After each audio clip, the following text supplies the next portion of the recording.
On What did he TV. say? He said something about we're the reason people ain't watching this crappy product we got. That's JJ. Yeah, us, like we out there jacking up 103s a night. JJ.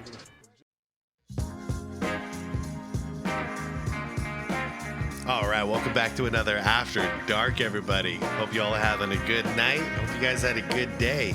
I wanted to check this out with you guys real quick because this is one of those I haven't actually watched, but I've been hearing all the murmurs going on. And long story short, because we're gonna get into the details in the video, I'm sure.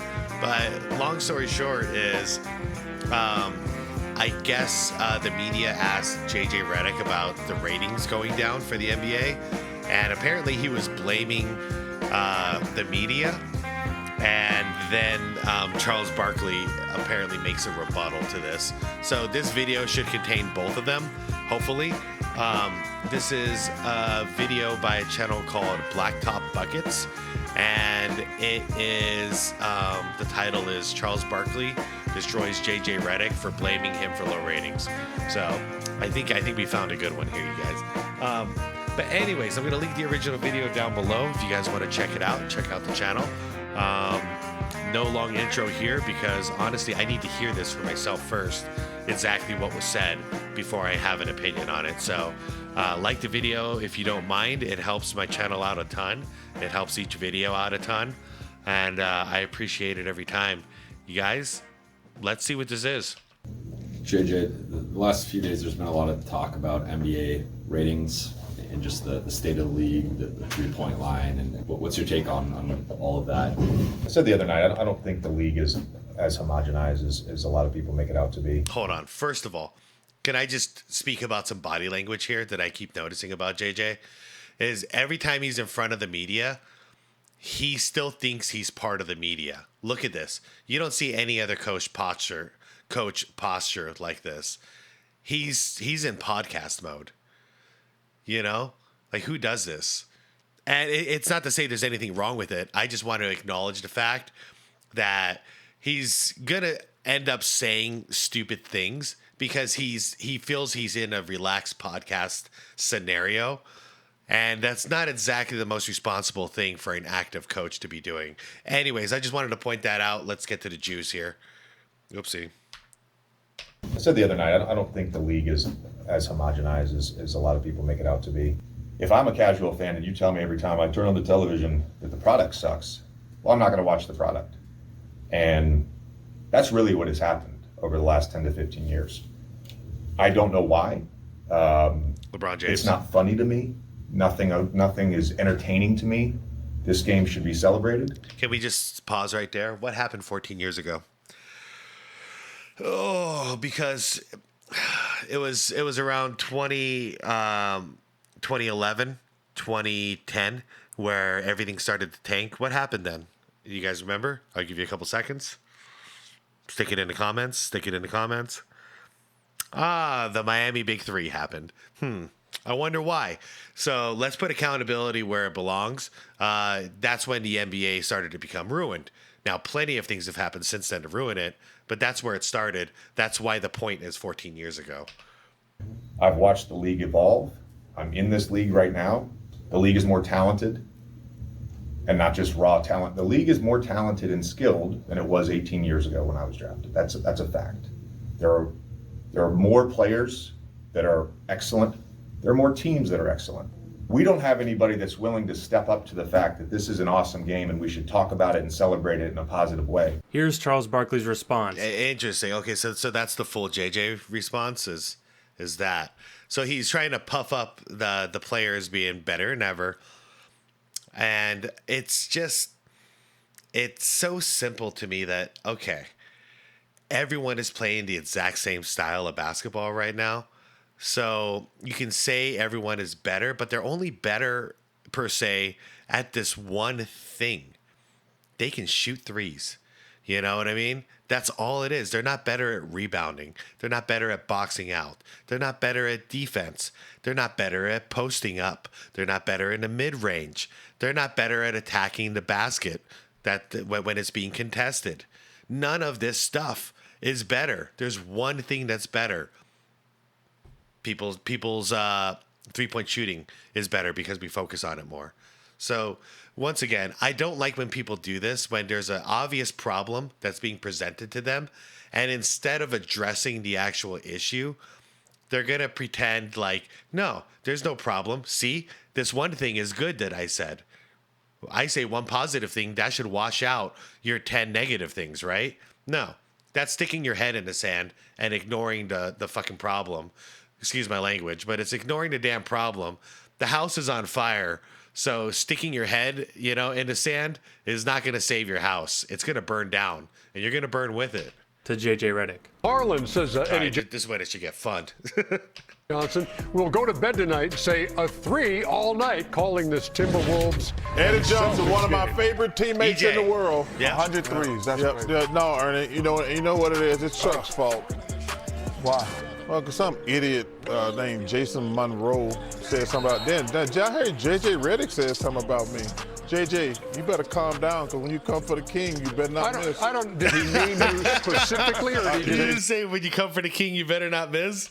was he just talking about folks on What did he TV? say? He said something about we're the reason people ain't watching this crappy product we got. That's JJ. Oh, yeah. Us, like we out there jacking up 100 threes a night. JJ. JJ. I love it. He's not disguising it. He's just going right at him. Yeah. Yeah, JJ wants to hint at who he's talking to. Charles Barkley's old school, man. He's not going to hit at nothing. Nope, JJ. We're not responsible for this trash-ass product. Freaking protect this man, Charles Barkley. Protect this man. JJ, you come for the king, you better not miss. 'Cause I can get you, brother, because I got your Lakers games. You can't hide them flaws they got. You just a dead man walking. They got rid of Frank Vogel, who did a good job. Yep. They got rid of Darvingham, who did a good job. Yep. But you came out there thinking you were going to change things with that same ugly girl you went on the date with. 64-51 was your halftime score. If we get back to the highlights, and Rudy Gobert. And Ernie Johnson, the consummate professional he is, he's still trying to talk about the game that the highlights they're watching. And Chuck is completely derailed. Man, EJ's awesome. Ernie. Oh, man. Came in there thinking I can make this thing work. Hell, you can. 77, Put some makeup on that pig. What did he say? Did he say you can't put makeup on a pig? 77, Put some makeup on that pig. Man, the Lakers are big. The Lakers stink, man. Oh, man, okay. Come on, man. Tatum, by the way, has 33, 8, Put some makeup. 19 What'd you say? Put some makeup. Put some makeup on that pig. I'm JJ Redick. I can make this thing work. Please. Chico, please. Josh Minot right I there. love it because all the guys are laughing with him. They know. They agree. Talk about we're the reason ratings are down. Oh, we the reason. We're the reason. Like we playing. We only on an hour a day. Well, hey, listen, if me and on an hour a week. Shaq, that's exactly right. If me and Shaq played, then the ratings would be down. Look at Derek White. But in fairness, if me and Banking Shaq it a played, three. we'd be like the third or fourth best players on that Laker team right now. That is the last gasp from Minnesota. LeBron, AD, LeBron and AD did. Chuck, get in the game. Shaq, get in the game. Damn bombs out there. But it's Frank Vogel and Darvinham's fault. I love it. I love it. Oh man, I've been saying this since the beginning of my channel too. Yeah, just it's Frank Vogel's fault. Oh wait, now we got the new hope, which is what the fuck. Oh man, I'm drawing a blank. Darvingham. All right, he's the new hope. Oh, next thing you know, it's Ham's fault. We got to get rid of Ham. All right, now JJ's the new hope. And now JJ's in. Guess what, JJ? It's exactly what I was saying in the offseason before they even got you. Before you were even coach, I said, they're going to get you as coach, and then you're going to be the next scapegoat. Welcome. You're the next one. You must have really believed that you can change all of this, that those coaches sucked, and you were really going to turn this thing around. Nah, man. You're coaching a LeBron James team. You're next. We go there from talking about people Minnesota jacking up and 100 Boston. threes saying we're the reason ratings are down. 30 seconds to another three-point shooting contest. There's a lot of reasons. 30 seconds till the next 3-point shooting contest. why NBA ratings are down. That's already been talked about.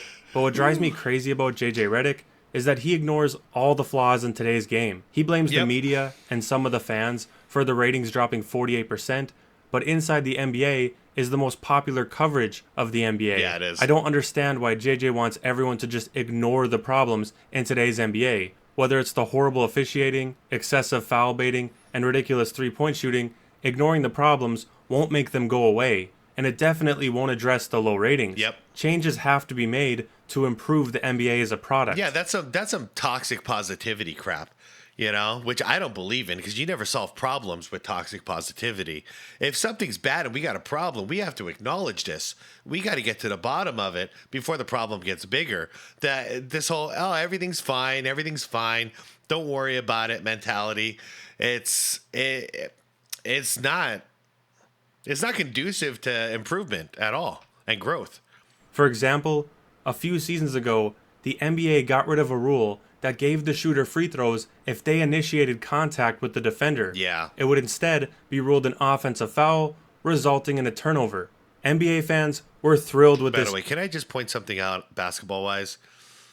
How is this allowed when you have 2 step backs? Ruled an offensive foul. Okay. Stop at the dribble. Oh, Okay. Oh my God, he did 1, 2. Res- That's 3. Holy crap, he's fast. Is that not 6 steps? initiated contact with the defender. It would instead be ruled an offensive foul. Hold on. I'm sorry to do this, guys. I have to. I have to see it. Playback speed. I'm gonna go super slow here. Okay. 1, 2. 1, 2. Oh.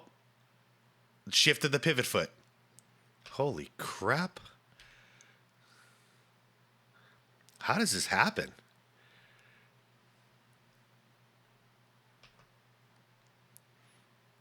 Okay, stop. All right, so your left is now your pivot. 1, 2. Oh my God. So he leaves his pivot foot, does 2 backwards gather steps, and then also leaves his final pivot foot, which was his left, and shoots it off the right leg. Like, how many travels is that in one play? I'm sorry, I totally derailed this. I just can't explain that. I can get behind a gather step and I can get behind a step back. Fine, I'm not a fan. But when we're talking about a gather, step back, and then also raising my pivot foot at the end, how is any of that allowed post dribble? Like, all of that combined, how is that allowed? All right, I'm done. NBA fans were thrilled with this change, but over time, the rule went back, and now you have players getting 10 extra free throws off of fouls that they create. The NBA could make simple changes like that would significantly boost the ratings. If you stopped officials from giving out technical fouls over every little thing, or you stop players from initiating the contact and creating their own fouls, the game as a whole would be better for it. Yep. But according to JJ, the game is perfect exactly the way it is, and if you question that, you're just part of the problem. We're all just supposed to pretend that there's nothing wrong with today's NBA. Everything is perfect. All right, that was a sudden ending there. So good video, by the way. Very, very good video. Link is down below in the description. What I gotta say about that? Okay, like there's multiple problems, right? So Charles Barkley was harping on the 3-point shots here, right? So that's just one of the many problems that's going on in the league. Now, what JJ Redick did was just pretend like there's no problems whatsoever. All the problems don't exist. I could respect JJ a lot more if, okay, say he truly believes that the 3-point shooting is not a problem. He loves it, you know? He was a 3-point shooter, so maybe he loves this, you know? Okay, I could respect him a lot more if he said, you know what, I don't think it's the 3-point shooting that's the problem, but these technical fouls, we got to get under control of these technical fouls. Or, hey, we got to get under control of these travels that we're allowing people to get away with. Or, hey, maybe we got to address some of this flopping because it's coming back. And, you know, we as a league decided to eliminate this, but I still see this as a problem. We can work on this. I could respect people a lot more if they reject the initial complaint and propose other fixes, because that presents other problems. And if you're presenting other problems, we have multiple things to work on to and improve the product, right? But just to sweep all of it under the rug the way JJ's doing here, I have zero respect for. Like, zero respect for. Like, if you were a boss of a business and you had this mindset whenever you imagine reading reviews for your business, right? And every, like, 9 out of 10 reviews is saying the same problem, you know? Let's go to food service. My pizza's raw. You know what I mean? Like, my pizza was undercooked. 9 out of 10 of those comments are like, hey, you know, my pizza was undercooked. I'm not happy with the product. And a 1 out of 10 said, I love this pizza, best pizza, 10 out of 10, right? Now, imagine being a business owner, that business owner, and every single time you read one of those reviews, which is 9 out of 10, high ratio, you go, nah, they don't know what they're talking about. They're the problem, because they're the ones who are saying that the pizza's bad. That's why no one's coming in and buying my product anymore, because they're reading those reviews. So those reviewers are the problem. How ass backwards is that? Instead of going, hey, maybe they have a point. I got to look into this. We got a problem here, obviously, right? Now we can fix it. But obviously, if you're a business owner and you were doing that, eventually you fail. You're going to go out of business, and you probably deserve it, because you're neglecting it and you're ignoring it, because your ego is that high. You can't fathom that you might have a problem in your business. So it's the exact same thing that JJ's doing here. He's hearing all the complaints, but instead of actually like taking it to heart and go, maybe we do have something we need to work on here. Maybe they have a point. He's just sweeping it under the rug and saying, nope, they're the problem. The media is the problem, and the media is the reviewers. They're the ones reviewing the product of basketball. Us, me, right here, right now on YouTube. I'm reviewing the product. I'm not happy with the product. And I don't appreciate a guy like JJ coming around and saying, I'm the problem. I'm not the fucking problem. I'm identifying a problem. I'm giving you a pathway to fix the business. But instead of listening, nope, I'm the freaking problem, I guess. So if I go away, does that make basketball great again? Will basketball all of a sudden be great if I kill my YouTube channel? If Charles Barkley retires from inside the NBA right now, Charles Barkley retires, will the NBA all of a sudden be good because Charles Barkley was the problem? Sounds a lot like what they're doing in LA with coaches. Everyone's the problem. Everyone's the problem, except for LeBron James. Very interesting. Very interesting. Humanity, society is in an interesting place. Toxic positivity is everywhere. And I don't understand it. I don't get it, because we'll never progress further. We'll never progress any further or build anything new if this is the mentality that we have about everything. Everything's great. Don't worry about it. Everything's great. Anyways, everyone, I'm out of here for tonight. JJ Redick, bro. Yeah, not a fan. All right, I'm out of here, everyone. Have a wonderful night. Thank you for watching. Like the video if you enjoyed it. Subscribe to the channel if you want more content like this. I'll see you all in the comments. Can't wait to see what you guys have to say about this one. Yeah. All right, I'll see you there, okay? Peace out till tomorrow.